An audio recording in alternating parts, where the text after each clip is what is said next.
ये सरवरी है भला क्या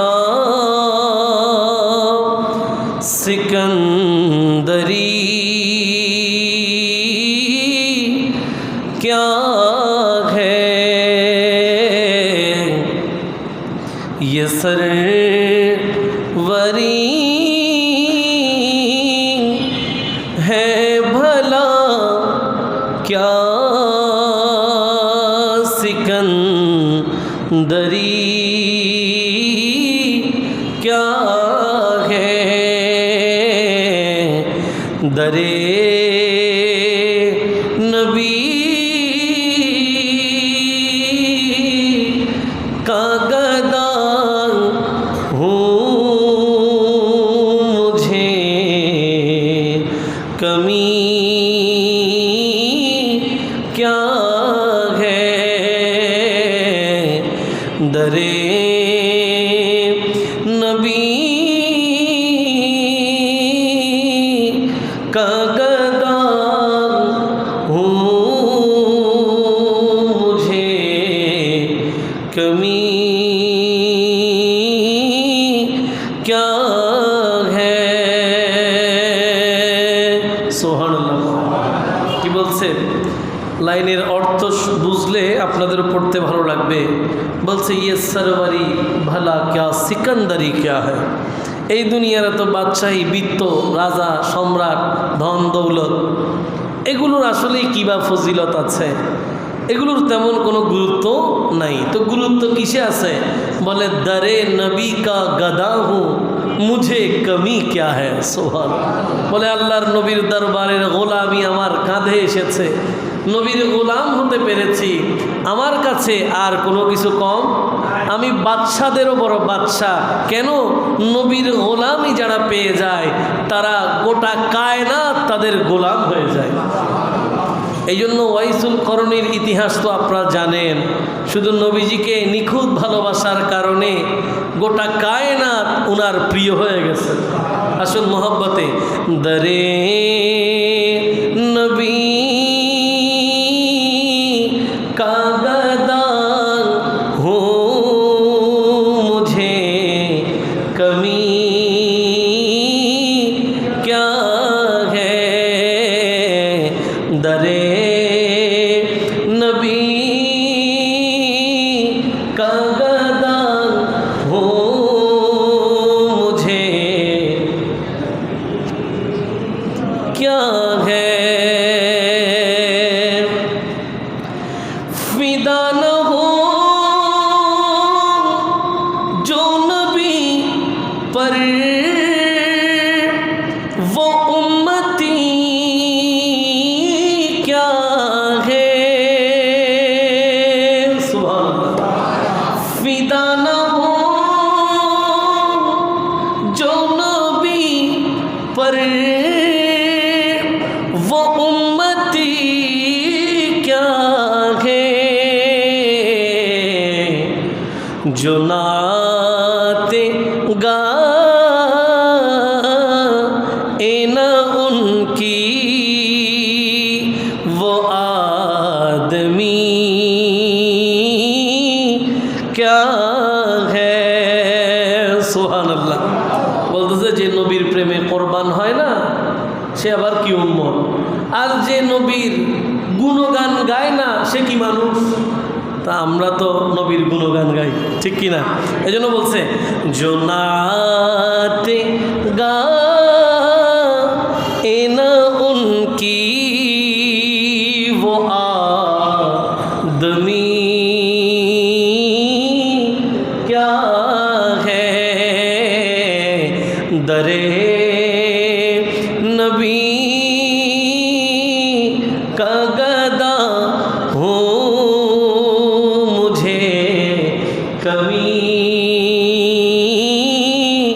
क्या है ये चांदनी तो रुखे मुस्तफा का सदे के है सुभान अल्लाह চাঁদের আলো নবীর আলোতে। ইয়ে চাঁদনি তো রুখে মুস্তফা কা সদীকে হ্যায়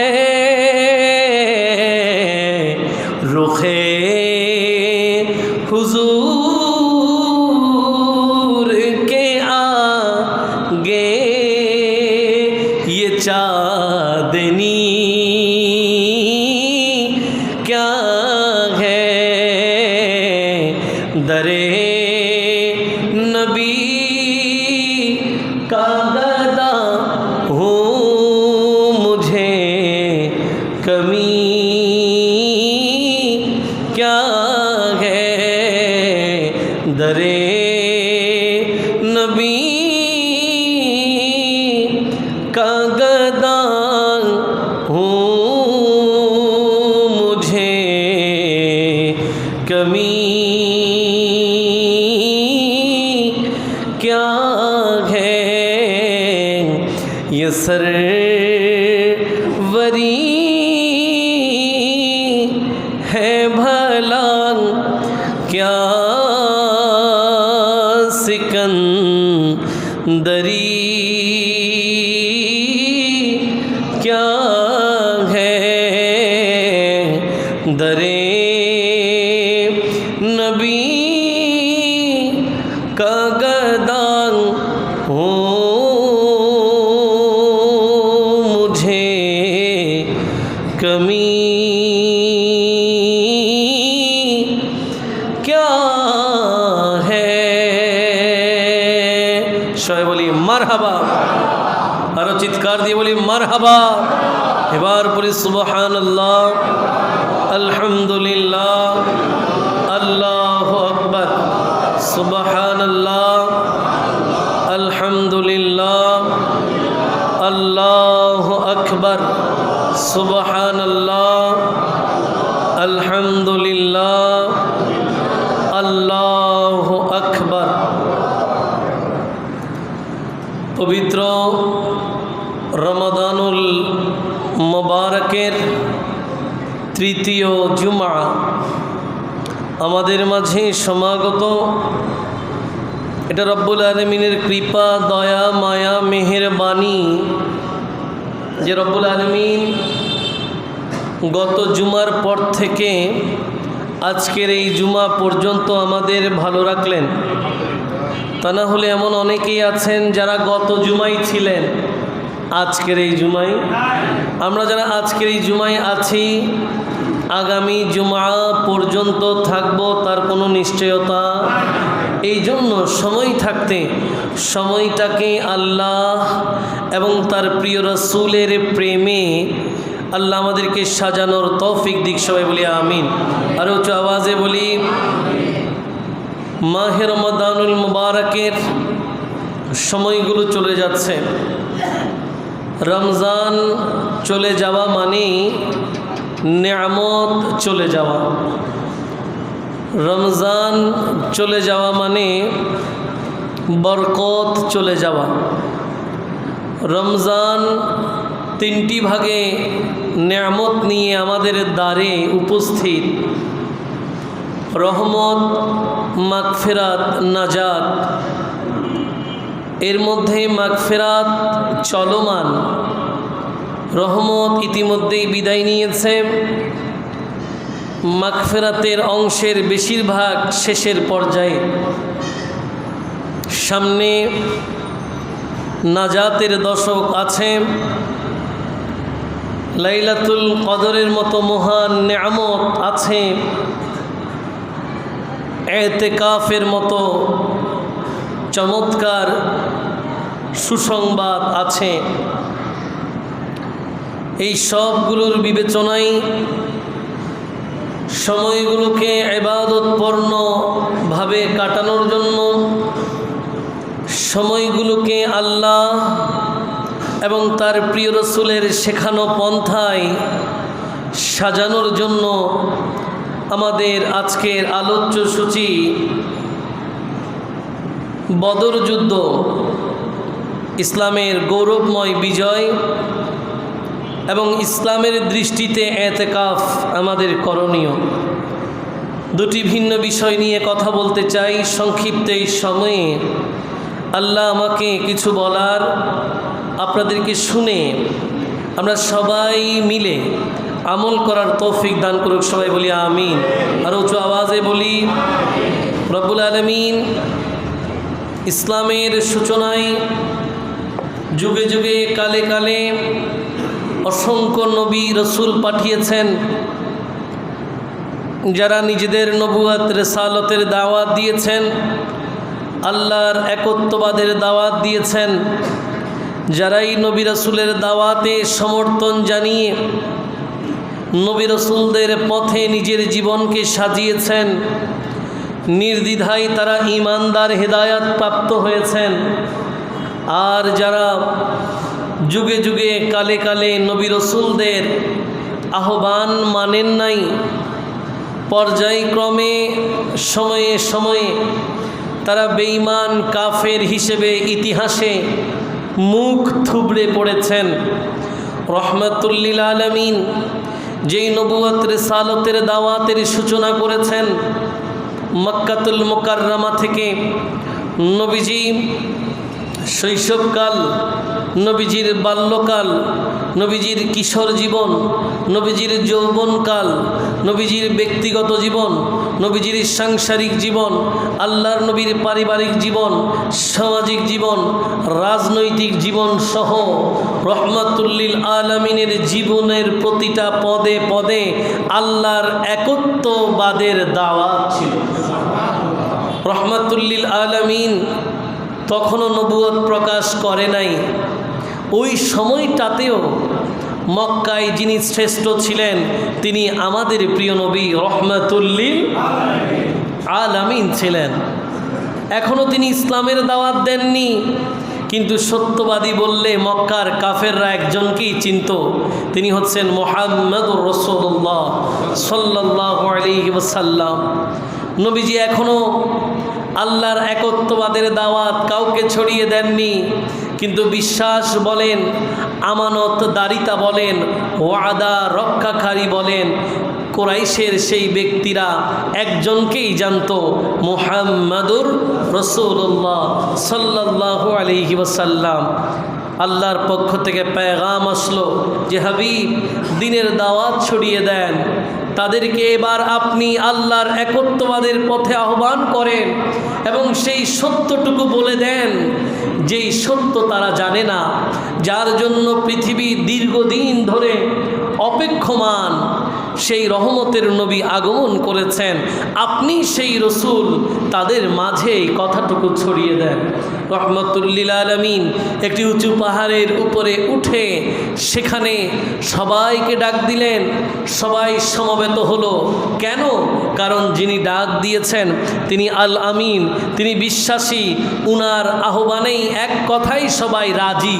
সবাই এসে গেল। রহমতুল্লিল আলামিন পাহাড়ের একেবারে উপর থেকে সবাইকে বললেন, তোমাদেরকে যদি আমি বলি পাহাড়ের অপর প্রান্ত থেকে এক দল শত্রু তোমাদের হামলা করতে আসছে, তোমরা কি বিশ্বাস করবে? সবাই এক বাক্যে বলল, অবশ্যই আমরা বিশ্বাস করব। কেন? কারণ আপনি তো আল আমিন, আপনি বিশ্বাসী। আর কাউকে বিশ্বাস করা যাক না যাক, আপনাকে আমরা এক বাক্যে বিশ্বাস করি। আপনি যদি বলেন যে অপর প্রান্তে শত্রু আমাদের আক্রমণ করবে, আমরা প্রস্তুতি নিব সেভাবেই।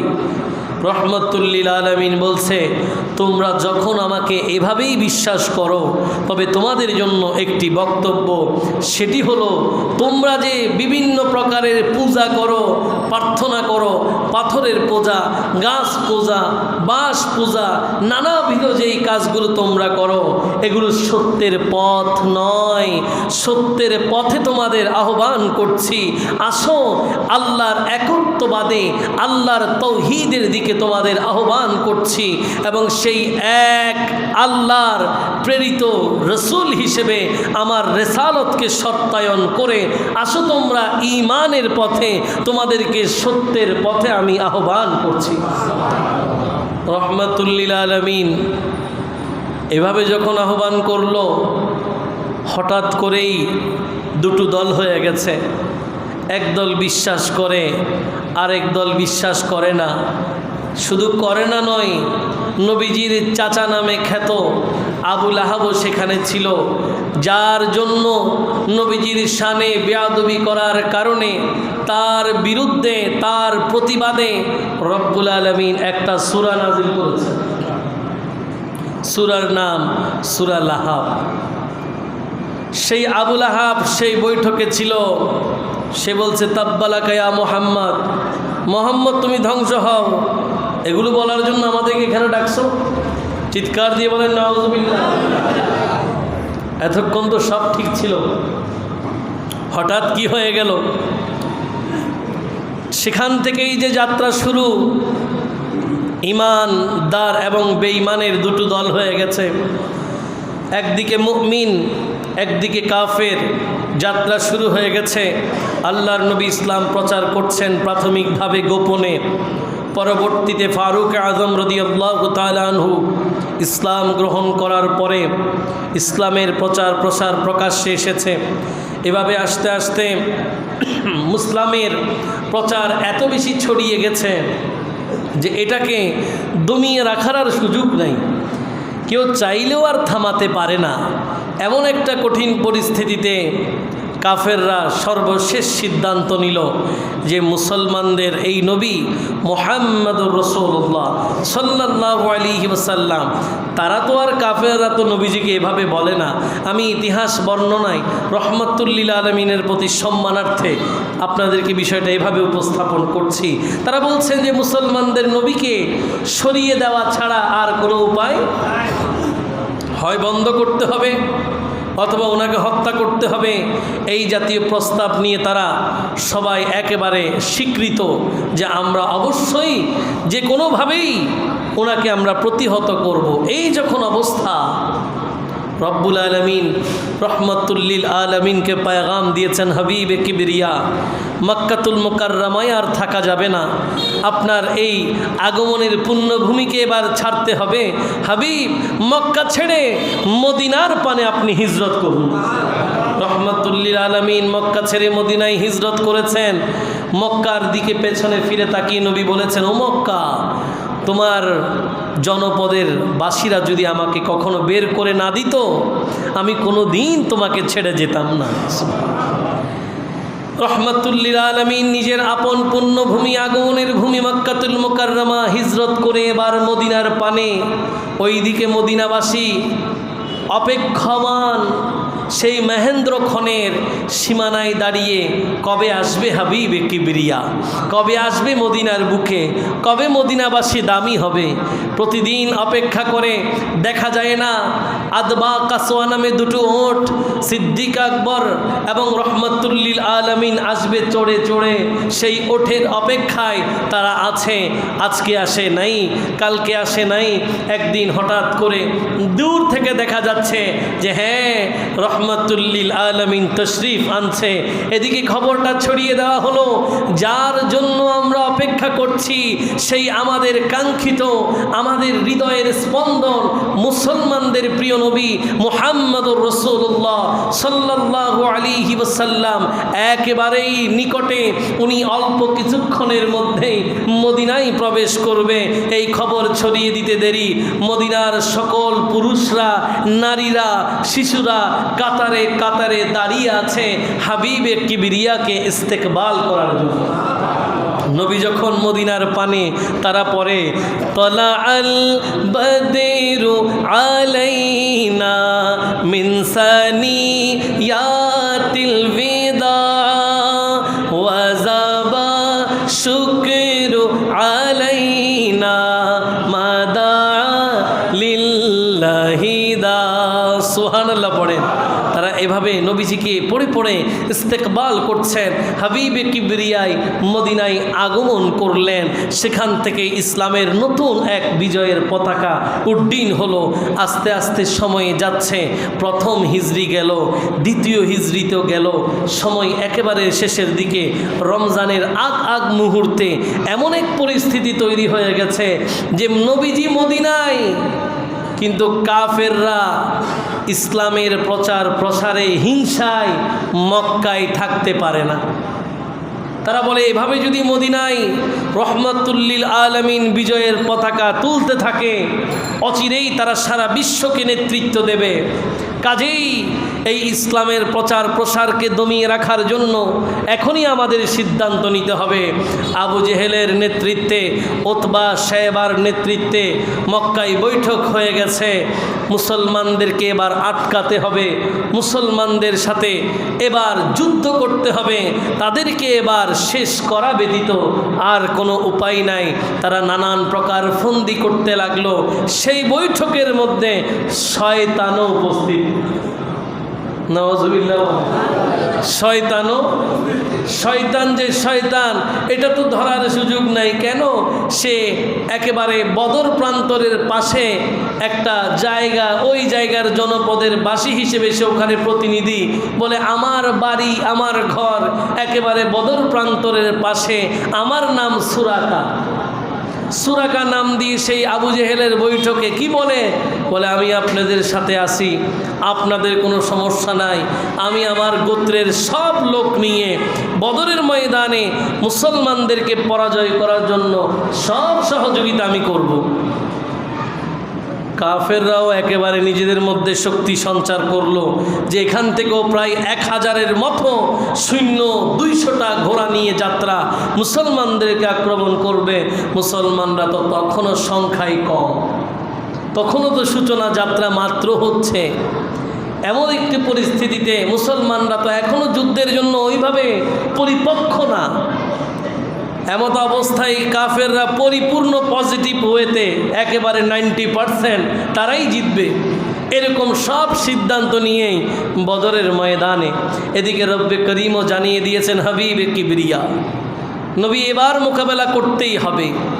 অনেকবার তো আপনাকে আঘাত করেছে, আপনি তো ভালোবাসা দিয়ে তাদের অন্তরটাকে জয় করার চেষ্টা করেছেন।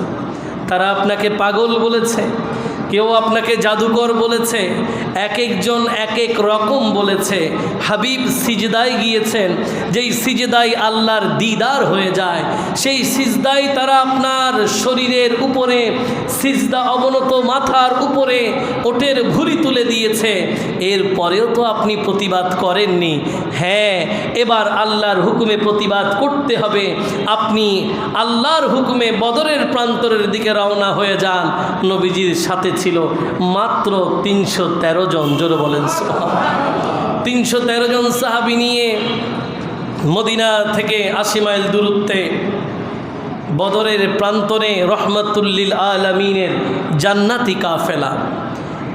এমন একটা অবস্থা যেই সময় প্রতিপক্ষ একেবারেই শক্তিশালী, যাদেরকে কোনোভাবেই দুর্বল ভাবার কিংবা দুর্বল করার সুযোগ নাই। কোথায় 1000 আর কোথায় মাত্র 313। একজনের সাথে 3 জন, পারার সুযোগ নাই, অবস্থা খুবই বেগতিক। কিন্তু এরপরেও যেখানে রহমতুল্লিল আলামিন বলে বিজয় আমাদের, সেই জায়গায় সাহাবীদের মনক্ষুণ্ণ হওয়ার সুযোগ নাই, সংশয় সন্দেহের সুযোগ নাই। কেন? কারণ এটা তো সেই নবী, যেই নবী বললে এরা জীবন দিতে প্রস্তুত। এরপরও রহমতুল্লিল আলামিন বারবার জানতে চাচ্ছিলেন আনসার মুহাজির সাহাবীদের কাছ থেকে, কি অবস্থা তোমাদের? আমি তো বদরের ময়দানে যুদ্ধে অংশগ্রহণ করতে চাই, তোমাদের সিদ্ধান্ত কি?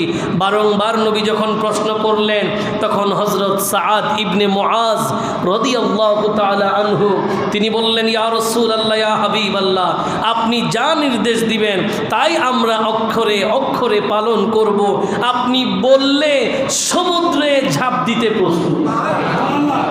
সাহাবীর এমন যুদ্ধের পূর্বে এমন একটি সিদ্ধান্ত শুনে রহমতুল্লিল আলামিন পুলকিত হয়ে গেলেন। আরেকজন সাহাবী হযরত মিকদাদ রাদিয়াল্লাহু তাআলা আনহু তিনি বললেন, ইয়া রাসূলুল্লাহ, নবীরে, আমরা তো বনি ইসরাইল নয়, তারা যেভাবে তাদের নবীকে ফেলে রেখে চলে গেছে, আমরা আপনাকে সামনে দিয়ে পেছনের পালানোর মতো মতো নয়, আমরা আপনার গোলাম। আপনি ডানে বললে ডানে, বামে বললে বামে, সামনে বললে সামনে, পেছনে বললে পেছনে, যেদিকেই বলবেন সেদিকেই জীবন দিতে প্রস্তুত। সব রকম মুসলমানদের প্রস্তুতি শেষ। রহমাতুল্লিল আলামিন বদর যুদ্ধের একেবারেই নিকটে অবস্থান করছেন। একটু পরেই যুদ্ধ শুরু হয়ে যাবে। আল্লাহর নবী এবার সিজদায় অবনত হয়ে গেলেন। সুবহানাল্লাহ পড়ে। আল্লাহর নবী মোনাজাতের মধ্যে রত হয়ে গেলেন। বর্ণনাকারী বর্ণনা করছেন যে নবী মুসলমানদের সবচেয়ে বড় যুদ্ধ বদর যুদ্ধে বিশাল বাহিনীর সাথে ছোট্ট একটি কাফেলা নিয়ে যুদ্ধের প্রাক্কালে আল্লাহর নবী এমনভাবে দোয়া করতে লাগলেন যে নবীর দোয়া করতে গিয়ে গায়ের চাদর পরে গেছে, সিদ্দিক আকবর রাদিয়াল্লাহু তাআলা ওই চাদর তুলে দিয়েছেন। রহমাতুল্লিল আলামিন দোয়ার পরে এক মুষ্টি কঙ্কর নিয়ে শাহাতিল উজু, তোমাদের চেহারা নষ্ট হোক বলে কাফেরদের দিকে নিক্ষেপ করেছেন। এই নিক্ষেপে বালিগুলো নবী নিক্ষেপ করলেও আল্লাহ বলছেন ওয়ামা রমাইতা ইজ রমাইতা ওয়ালাকিন্নাল্লাহ রামা। বলে হাবিব, যদিও পাথর নিক্ষেপ করেছেন আপনি, আসলে আপনি নিক্ষেপ করেন নাই, নিক্ষেপ করেছি আমি।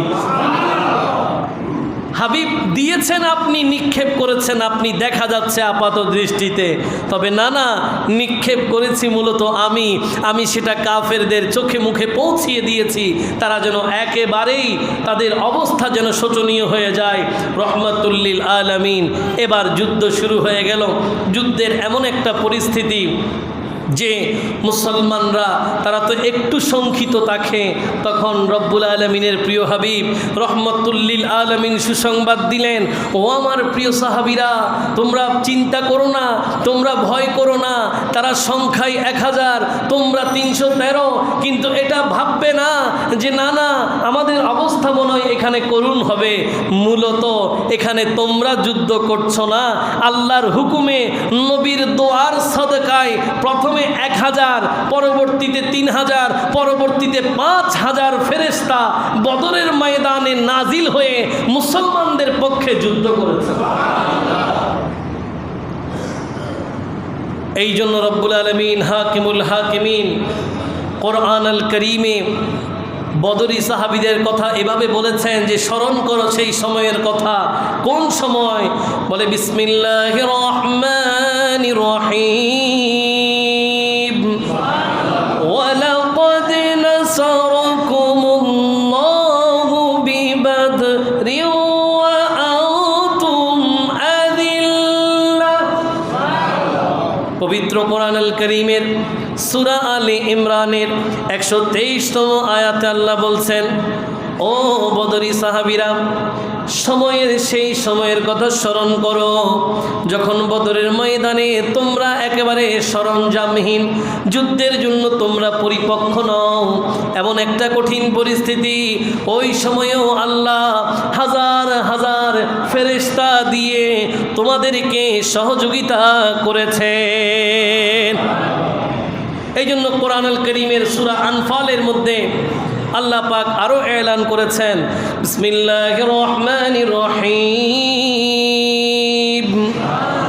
ইয তাস্তাগীসুনা রাব্বাকুম ফাস্তাজাবা লাকুম আন্নী মুমিদ্দুকুম বিআলফিন মিনাল মালাইকাতি মুরদিফিন।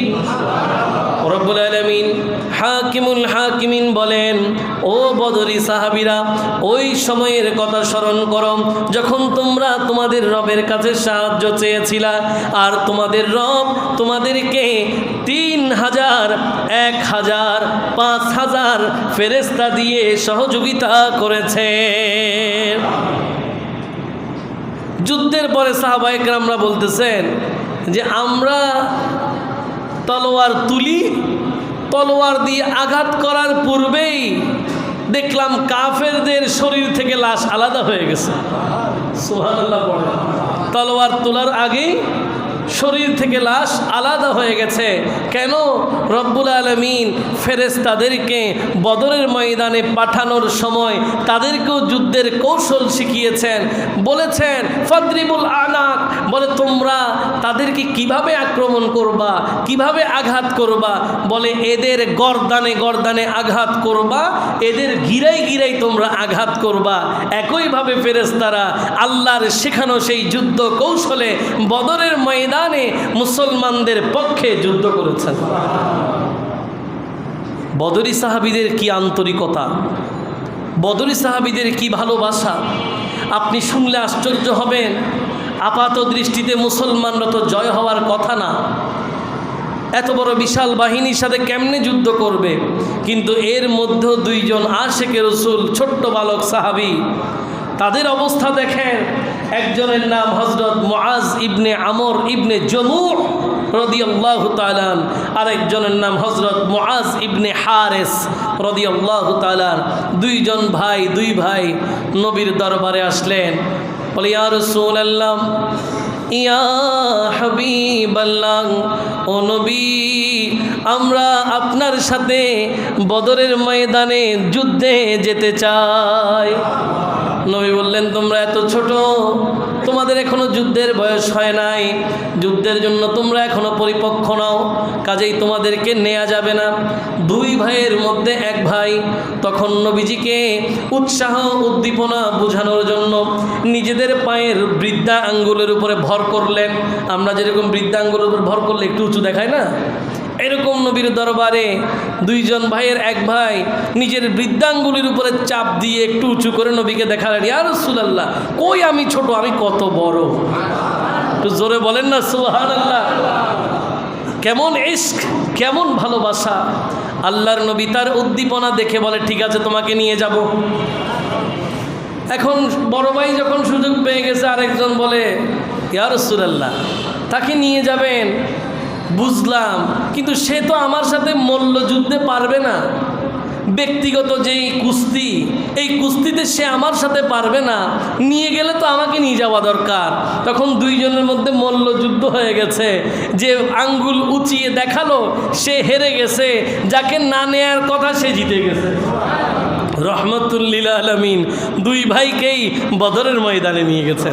শুধু তা নয়, আপনারা হায়রান হয়ে যাবেন, বদরের ময়দানে ছোট্ট দুইজন, এদের কি ভূমিকা জানেন?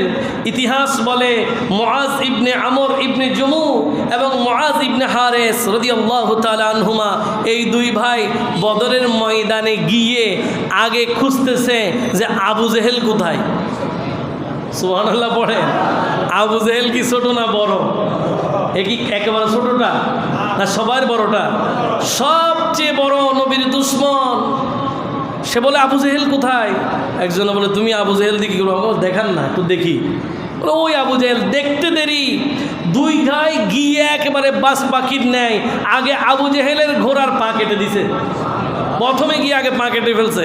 পা কেটে দেওয়ার সাথে সাথে ঘোড়া পড়ে যাওয়াতে আবু জেহেল জমিনে পড়ার সাথে সাথে দুই ভাই শরীরকে ক্ষত বিক্ষত করে ফেলছে। এরপরে সাথে সাথে আরেকজন নবীজির সাহাবী হযরত আব্দুল্লাহ ইবনে মাসউদ রাদিয়াল্লাহু তাআলা আনহু, তিনি গিয়ে আবু জেহেলের মৃত্যু নিশ্চিত করেছেন। উঁচু আওয়াজে বলেন সুবহান। ইশক, ভালোবাসা অনেক দূর নিয়ে যায়। এই জন্য আল্লামা ইকবাল যেই কথাটা বলেন, আমি আপনাদের সবসময় সেই কথাটা মনে করিয়ে দিতে চাই যে আকল কো तनकीद से फुर्सत नहीं, अकल को तनकीद से फुर्सत नहीं, इश्क पर आमाल की बुनियाद रख। বলে আল্লামা ইকবাল, বিবেক দিয়ে কোনো দিন এবাদত করিও না যে 5 রাকাত নামাজ পড়লাম 5 লাখ সওয়াব পাবো, কদরের দিন নামাজ পড়লাম বরাবর 20 লাখ বাসায় ঘরে নিয়ে চলে গেছি। এরকম 100% কনফার্ম করে বিবেক দিয়ে কাউন্ট করে হিসাব কিতাব করে জান্নাত কনফার্ম করার সুযোগ নাই। আল্লামা ইকবাল বলেন ইশক পর আমাল কি বুনিয়াদ রাখ, তুমি আমল করবা তবে সেটার ভিত্তি হবে নবী প্রেম। উচ্চ আওয়াজে বলেন সুবহান, আর উচ্চ আওয়াজে বলেন না সুবহানাল্লাহ। এই জন্য আজকের সূচনায় যেটা আপনাদেরকে নাতের মাধ্যমে মেসেজ দিলাম যে পৃথিবীর কোনো বাদশাহী কোনো কাজে আসবে না, নবীর দরবারের গোলামি যদি পেয়ে যান, দুনিয়াতেও দামি আখেরাতেও দামি, দুনিয়াতেও দামি আখেরাতেও দামি। এই জন্য আশেকে রসুল যারা, এরা মরেও অমর, মরেও অমর। এরা যদি জমিনে থাকে এদের অবস্থা কি? শুধু এক ওয়াইসুল করণীকে দেখলেই তো হয়ে যায়। আল্লাহর নবী বলে গেছেন যে ও ফারুকে আজম, ও মওলা আলী, জলিলুল কদর দুইজন সাহাবী, তোমরা আমার ওয়াইসুল করণীর সাথে তোমাদের দেখা হবে। দেখা হলে আগে তোমাদের জন্য একটু দোয়া চেয়ে নিবা, এরপরে বলবা আমার গুনাহগার উম্মতের জন্য যেন একটু দোয়া করে, সাথে আমার জুব্বা মোবারকটা আমার ওয়াইসুল করণীকে দিও। রহমতুল্লিল আলমিনের পয়গাম পেয়েছেন, নবী খবর পাঠিয়েছেন। ওয়াইসুল করণীর কাছে উম্মতের জন্য নবী দোয়া চায়। কার মাধ্যমে চায়? সাহাবীর মাধ্যমে তাবির কাছে দোয়া চায়। সুবহানাল্লাহ বলেন। তাবেঈ বড় না সাহাবী বড়? জোরে বলেন। সাহাবী বড়, তাবেঈ এর পরে, ঠিক না? কিন্তু নবী জলিলুল কদর সাহাবীকে তাবির কাছে পাঠাইছেন কেন? তাবির কাছে এমন একটা ব্যাপার আছে যেটা আল্লাহ এবং রসুলের দরবারে বড় মকবুল, সেটা হচ্ছে ইশকে রসুল, নবী প্রেম। জুব্বা মোবারক নিয়ে এক পাশে চলে গেছেন, আল্লাহর দরবারে ফরিয়াদ করছেন, আল্লাহ আপনার হাবিব তো আমার জন্য জুব্বা মোবারক পাঠিয়েছে, এই জুব্বা আমি ততক্ষণ পর্যন্ত পরিধান করব না যতক্ষণ পর্যন্ত আপনি আমাকে এই কথার নিশ্চিত না দেন যে আমার নবীর সব উম্মতকে আপনি ক্ষমা করছেন। আল্লাহ পাককে ওয়াইসুল করণী বলছেন, আল্লাহ আপনি বলেন আমার নবীর সব উম্মতের ক্ষমার জিম্মাদারি আপনি নিলেন, যদি তা হয় তবেই আমি আল্লাহর নবীর জুব্বা মোবারক পরব, নাইলে পরব না। এই জন্য তো আশিকি উনকা ऐसा बनो जैसा हजरते वैसुल करनी बने, जैसा हजरते वैसल करनी बने। प्यारे नबी के एक दाते पर, प्यारे नबी के एक दाते पर उनकी बत्ती से घिराना भूल गए, आहा भूल गए।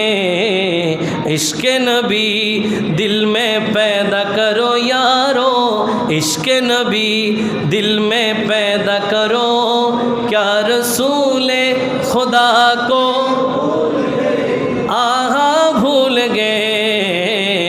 इश्क नबी सलातुन या रसूल अल्लाह।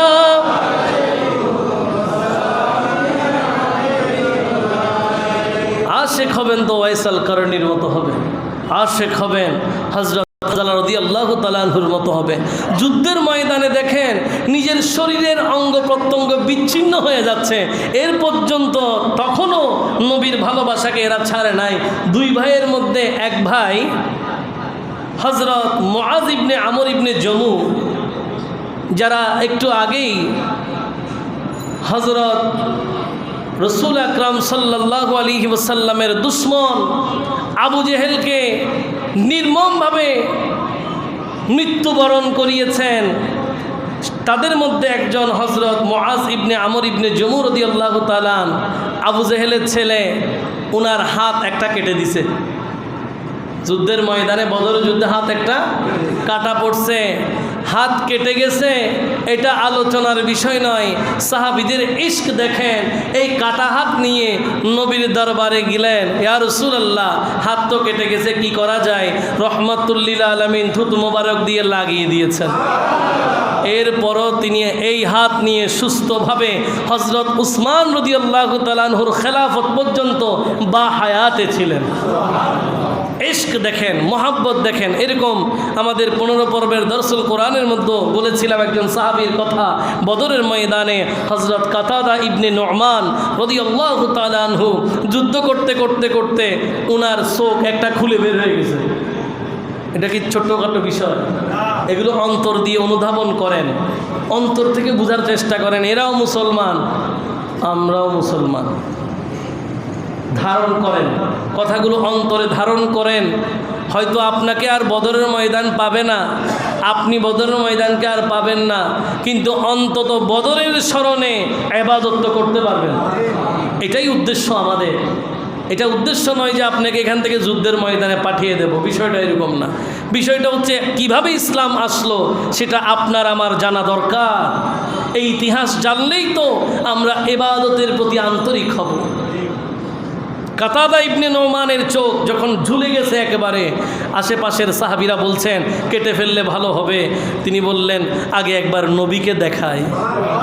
তো জোরে বলেন না, আরো জোরে বলেন সুবহানাল্লাহ। বলে আমার নবীকে একবার দেখাই, নবীজি কি বলে দেখি।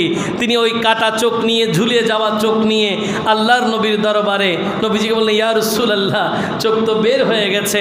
আল্লাহর নবীর চোখটাকে আবার আপন জায়গায় বসিয়ে দিলেন, চোখ সুস্থ হয়ে গেছে। সেই বদরের ময়দানে মুসলমানদের চমৎকার বিজয় হয়েছে। সেই সময়টা ছিল জুমাবার, হিজরি ছিল 2য় হিজরি, এবং তারিখ ছিল 17ই রমজান, ইয়ৌমে বদর। উঁচু আওয়াজে বলেন সুবহান। আজকে কত রমজান? মাগরিবের পরে কত? এই কথাগুলো বললাম যেন মাগরিবের পরে যখন এই সময়টা চলে আসবে, আল্লাহর দরবারে ফরিয়াদ করবেন একবার সূরা ফাতিহা 3 বার সূরা ইখলাস পড়ে, হাবিব বদরের ময়দানে তো আমাদের যাওয়ার সুযোগ হয় নাই, বদরি সাহাবীর জন্য বড় করে মাহফিল স্মরণ সভা করার সুযোগ হয় নাই, আমি আমার মতো করে একটু তিলাওয়াত করলাম, তাদের জন্য কবুল করে নিন। বদরি সাহাবীদের সদকায় আল্লাহ আমাদের সবাইকে মাফ করে দিক। সবাই বলি আল্লাহুম্মা সাল্লি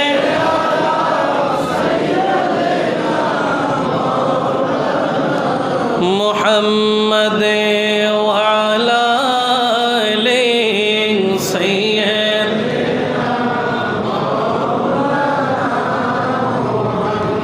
এবার আসুন আমাদের দ্বিতীয় বিষয় ইতিকাফ। উচ্চ আওয়াজে বলেন সুবহান। ইতিকাফ অর্থ কি? ইতিকাফ অর্থ হচ্ছে আবদ্ধ রাখা। সুবহানাল্লাহ। ইতিকাফ অর্থ আবদ্ধ রাখা, অবস্থান করা, নিবেদিত হওয়া, বিলীন হওয়া। লুগাতের আরবি অভিধানের ভাষায় হুয়া লুগাতুল লাবাদু ওয়াদ দাওয়ামু আলা শাই, বলে ইতিকাফ হচ্ছে কোনো কিছুতে বিভোর হয়ে থাকা। ইতিকাফের ব্যাপারে বলা হয় ওয়ালাম্মা কানাল মুতাকিফ মুলাযিমান লিল আমাল বিতাআতিল্লাহি মুদ্দাতান ইতিকাফুহু লাযিমাহু হাযাল ইসম, বলে ইতিকাফ হচ্ছে আল্লাহর আনুগত্যের নিমিত্ত যখন ইতিকাফকারী ব্যক্তি কোনো আমলকে নিজের জন্য অবধারিত করে নেয়, তখন তার উপরে এই ইতিকাফকারী নামটা প্রযোজ্য হয়ে যায়।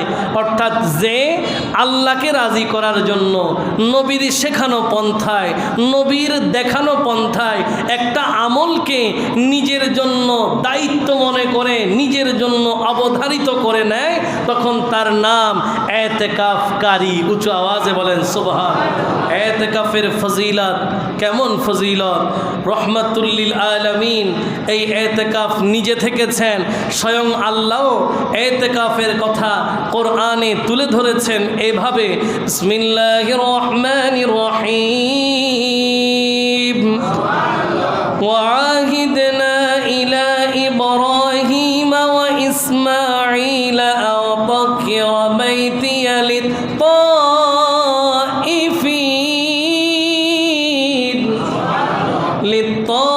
লিত্তাইফিন ওয়াল আকিফিন ওয়ার রাক্কাইস সুজুদ।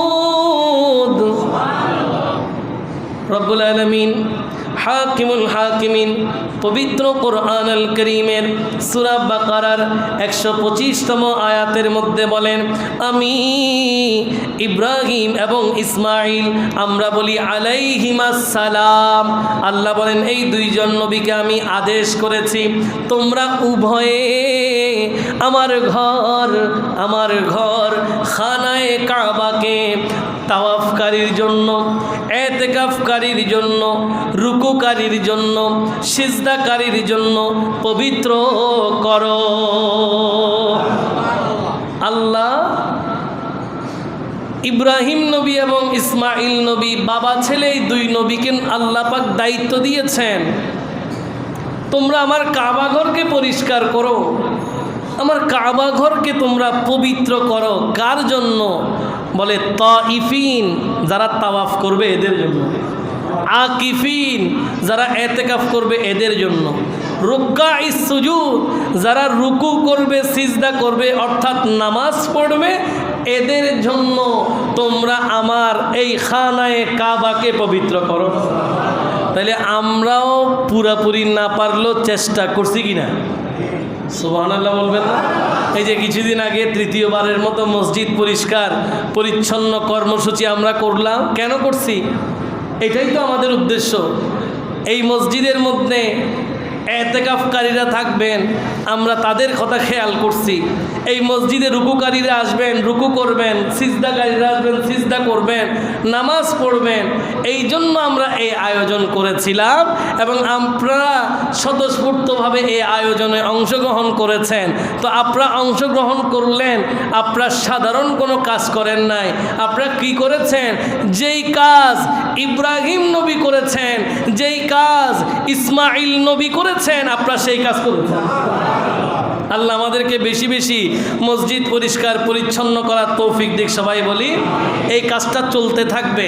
মসজিদে কোনো ময়লা দেখবেন, কাউকে বলার দরকার নাই, নিজে নিয়ে ফেলে দেবেন। সুবহানাল্লাহ পড়ে।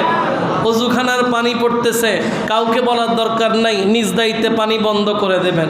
মসজিদে ঢুকতেছেন, জুতার পানি পড়ছে, নিজের থেকে পড়ুক আরেকজন থেকে পড়ুক, যেদিকে সুযোগ আছে কাপড় একটা নিয়ে মুছে ফেলবেন, কাউকে বলার দরকার। তবেই তো আপনি দামি হবেন, তবেই তো আপনার সাকারাতের বিছানায় দয়াল নবী তশরিফ আনবে, নবীকে দেখে দেখে কালেমা পড়ে পড়ে বিদায় নিতে পারবে।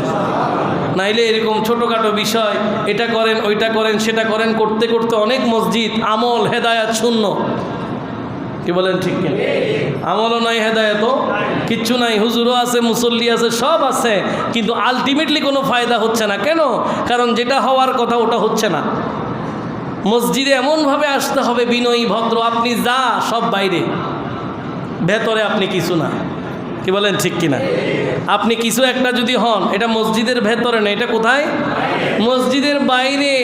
মসজিদের ভেতরে যখন আসেন তখন আপনার একটাই পরিচয়, আপনি আল্লাহর গোলাম। সুবহানাল্লাহ পড়েন। এই জন্য বিভিন্ন প্রজাতির লোক, বিভিন্ন শ্রেণীর লোক মসজিদে কাতারে কাতার। ঠিক কি না? ভিখারি, ধনী, গরিব, মিসকিন সব এক কাতারে। কেন? কারণ মসজিদে তো সবাই সমান। আর ধনী গরিব একসাথে কেন দাঁড়াবে?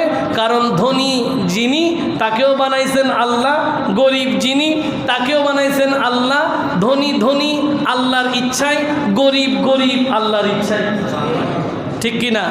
কাজেই আল্লাহ পাক আমাদেরকে এই বিষয়গুলো বিবেচনা করে ইবাদতের মাধ্যমে মশগুল হওয়ার তৌফিক দিক। সবাই বলি আসুন, এতেকাফকারীর কি ফজিলত। হাদিস শরীফের মধ্যে আল্লাহর নবী বলছেন যে ফিল মুতাকিফ আন্নাহু ইয়াতাকিফু আনি যুনুব। নবীজি বলেন এতেকাফকারী যিনি হবেন নিশ্চিতভাবে তিনি গুনাহ থেকে নিজেকে রক্ষা করে। সুবহানাল্লাহ পড়েন। এটা এতেকাফকারীর জন্য অনেক বড় সুসংবাদ যে নবী বলতেছেন নিশ্চিত সে গুনাহ থেকে কি নিজেকে হেফাজত করে। ওয়াজিরি লাহু মিনাল আজর কা আজরি আমিলিল হাসানাতি কুল্লিহা। বলে ও যখন এতেকাফ শুরু করে দেয় তার আমল কেমনে চলতে থাকে জানেন? বলে যেভাবে কোনো একটা কাজ করলে সওয়াব হয়, সে কাজটা না করুক তারপরও তার আমল নামায় সওয়াব চলবে। যেমন যারা শেষ 10 দিন এতেকাফ করেন তারা তো কোনো রোগী দেখতে যাইতে পারবেন না, বাইরে কোনো জানাজায় অংশগ্রহণ করতে যাইতে, কোনো ভিখারিকে ভিক্ষা দেওয়ার জন্য বাইরে যেতে, তাহলে সবগুলো তো সওয়াবের কাজ। এগুলো সওয়াব এতেকাফকারীরা এখানে বসে বসে পাবে। সুবহানাল্লাহ বলবেন না? এরা এখানে বসে থাকবে আর অটোমেটিক সওয়াবগুলো চলতে থাকবে। আর এতেকাফকারী আল্লাহু আকবার, এদের কাছে দোয়া নেবেন। এতেকাফকারী সাধারণ মানুষ হোক, এরা এতেকাফে ঢুকলে বের হওয়ার সময় যদি ঠিকঠাক করতে পারে অলি হয়ে বের হবে। কি হয়ে বের হবে? অলি হয়ে বের হবে। সাথে স্মার্টফোন লাগবে, লাগবে নাকি? তাহলে স্মার্টফোন থাকতে পারবে, ফেসবুক, টুইটার, ভাইবার, মেইল, এগুলো একটাও থাকতে পারবে না। এগুলো থাকলে কি আর অলি হওয়া যাবে নাকি? উনি এতেকাফে থাকবে, উনি ফেসবুক চালাবে, হবে? সাথে বন্ধুদের সাথে আড্ডা চলবে না? সবাই তোমরা আসিও, আমি এই সময় বসে থাকি, কথা বলবো, একা একা কতক্ষণ, এরকম হবে না। এতেকাফ করেন মানে কি? এই একটু আগে বললাম, আল্লাহ আল্লাবাদু ওয়াদ দাওয়াম আলা শাই, বলে নিজেকে কোনো কিছুতে বিভোর রাখা, নিজেকে হারিয়ে ফেলা। কার প্রেমে? আর জোরে জোরে জোরে কার? আল্লাহর প্রেমে। দুনিয়া বের করে দেবেন। দুনিয়া কি ভেতর থেকে একেবারে বের, 10 দিনে কোনো কাজ, ঢোকার আগে সব ক্লিয়ার করে যাবেন যে 10 দিন কোনো কথা নেই। 10 দিন শুধু কথা হবে কার সাথে? সুবহানাল্লাহ বলে। আল্লাহ না চাইলে কেউ এতেকাফ ঠিকঠাক করতে পারবে না। এই জন্য আগে নিয়ত লাগবে। এই জন্য এতেকাফের শর্তের মধ্যে একটা গুরুত্বপূর্ণ মাসালা মনে রাখবেন, এতেকাফের ক্ষেত্রে শর্ত ফরজ, নিয়ত ফরজ। নিয়ত করতেই হবে, নিয়ত ছাড়া হবে না। নিয়ত করতেই হবে, নিয়ত ছাড়া হবে। এবার আসেন রমজানের এতেকাফ কি ফজিলত। আহা, আল্লাহর নবী রহমাতুল্লিল আলামিন এতেকাফ শুরু করছেন কখন? বলে ইন্নাহু আলাইহিস সালাতু ওয়াস সালাম لما اعتكف العشر الأوسط آتاه جبريل عليه السلام فقال إن الذي تطلب أمامك يعني ليلة القدر فاعتكف العشر الأخير। আল্লাহর নবী রহমাতুল্লিল আলামিন মাগফিরাতের এই দশক, মাঝখানের যেটা আছে 10 দিন, এর মধ্যে এতেকাফ করতেছেন, চলতেছে। হযরত জিবরিল আমিন নবীর দরবারে এসে উপস্থিত হলেন, বলতেছি ইয়া রাসূলুল্লাহ ইন্নাল্লাযী তাতলুবু আমামাকা ইয়ানি লাইলাতাল কদর ফাআতাকিফুল আশরাল আখির। বলে হাবিব, আপনি এতেকাফে যেটা খুঁজতেছেন এটা সামনে আছে। নবী থাকতেছেন মাগফিরাতের সময়, জিবরিল আমিন বলে আপনি যেটা খুঁজতেছেন কি? বলে লাইলাতুল কদর খুঁজতেছেন না, এটা সামনে। কোথায়? বলে এটা শেষ 10 দিনে। কাজেই হাবিব ফাআতাকিফুল আশরাল আখির, আপনি শেষ 10 দিনে এতেকাফ করেন। এই জন্য শেষ 10 দিন এতেকাফ আল্লাহর নবী নবীজির জিন্দেগির শেষ পর্যন্ত কোনো দিন ছাড়ে নাই, কোনো দিন ছাড়ে নাই। আর এটা উম্মতের জন্য সবচেয়ে বড় আমল। যাদের সুযোগ আছে জীবনে অন্তত একবার, কয়বার? অন্তত একবার, বেশি থাকলে তো আলহামদুলিল্লাহ রব্বিল, কোনো কথা নাই, কিন্তু অন্তত একবার এতেকাফ থাকবেন। তো কখন থাকবেন? বলো আস্তে ধীরে থাকবো। কোন দিন? বয়স হলে। বয়স হলে এখানে আপনার কাজ কি? আপনি অর্ধেক টাইম জুড়বেন এখানে। সব মুরব্বীরা কি একেবারে সারাক্ষণ ইবাদত করে? শরীরের অনেক অসঙ্গতি আছে না নাই? শরীরের শক্তি সামর্থ্য থাকতে এতেকাফ থাকবেন। এবার আসেন, এতেকাফ কোথায় হয়? জামে মসজিদগুলোতে এতেকাফ হয়। কেউ যদি না থাকে সবাই গুনাহগার হবে, একজন থাকলে সবার পক্ষ থেকে আদায় হয়ে যাবে। আর জোরে বলেন সুবহান। কাজেই রহমাতুল্লিল আলামিন যেভাবে এতেকাফ করতে বলেছেন আমরা সেভাবেই এতেকাফ করতে চাই। একেবারে কোরআন তেলাওয়াত রাখবেন, পারলে হাদিস শরীফ পড়বেন, বেশি বেশি দুরূদ শরীফ পড়বেন, আল্লাহর জিকির করবেন, অযাচিত কথাবার্তা বলবেন না, গীবত একদমই না, গীবত একদমই না। এতেকাফের মধ্যে উত্তম কাজ, এটা এতেকাফকারীদের জন্য বলতেছি, এতেকাফের মধ্যে উত্তম কাজ হইল যেই কথাই সওয়াবও নাই, যেই কথাই গুনাহও নাই, এই জাতীয় মানে মাঝখানের জায়গা, মোবা টাইপের কথা যেগুলো, এগুলো পরিহার করা দরকার। এগুলোও বলবেন না, যে কথাই সওয়াবও নাই গুনাহও নাই, এই কথাও বলা অনুচিত। আপনার চাইলে সর্বোচ্চ একটা বাটন ফোন রাখতে পারেন। কি ফোন? প্রয়োজনে বলতে পারবেন যে বাসায় ভাত পাঠান বা ইফতারি পাঠান। যাদের একান্ত কিছু ইনফরমেশন, কাপড়গুলো বাসায় পৌঁছাই দেন বা কিছু আনতে হবে, একান্ত একটা বাটন ফোন রাখতে পারেন। এর বাইরে আর কিছু নয়, এইটুকু রাখা যাবে। তার মধ্যে ব্যবসা বাণিজ্য লেনদেন করা যাবে না, তাইলে এতেকাফ থাকবে না। যার রোজা ভাঙছে তারা এতেকাফ ভাঙছে। এই জন্য এতেকাফের জন্য রোজাও শর্ত। এতেকাফের জন্য রোজাও কি? শেষেরগুলো, সুন্নতে মুআক্কাদা যেগুলো, এগুলো। কাজেই আমাদের আলহামদুলিল্লাহ বলেন সবাই, আরেকবার বলেন, আরেকবার বলেন। এই বছর আমাদের এতেকাফকারী আলহামদুলিল্লাহ 5-এর অধিক। সুবহানাল্লাহ, 5-এর অধিক আমাদের এতেকাফকারী এতেকাফ করবে ইনশাআল্লাহ। ওনাদের জন্য আপনারা দোয়া করবেন। এবং এতেকাফকারীদের থেকে আপনারা দোয়া নেওয়ার চেষ্টা করবেন, আর ওনারা আমাদের জন্য যেন একটু দোয়া করে। সেই সাথে আমিও নিজেও আসলে অনেক দিন ধরে চিন্তা করছিলাম যে যদি সুযোগ হয় আমার বাবা কবর, মানে মসজিদের প্রথম কাতার ঘেঁষেই বাবার কবর, আমি ইচ্ছা করছিলাম যে অনেক দিন যদি সুযোগ হয় আমি একবার অন্তত এই সুন্নতে মুআক্কাদা এই এতেকাফটা থাকবো।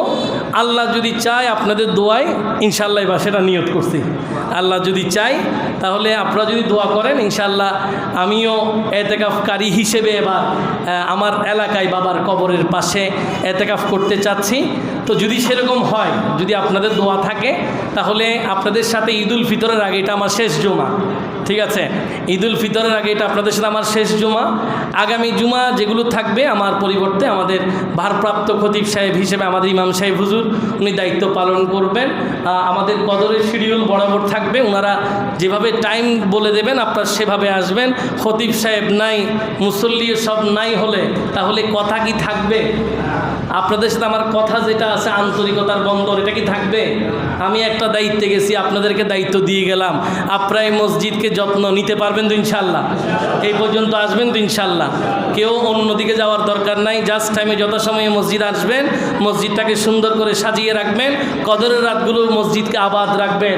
কোনোভাবেই মসজিদ সময়ের জন্য বন্ধ করা যাবে না। আমি ওনাদেরকে, আমাদের দায়িত্বশীলদেরকে বলে দিয়েছি, আমাদের যেভাবে এশারের পরে কদরের প্রোগ্রাম হয় একইভাবে মিডনাইট রাত্রে মধ্যরাতের প্রোগ্রাম সব বরাবর চলবে। আপনারাও একদম আপনাদের সময় অনুসারে চলে আসবেন।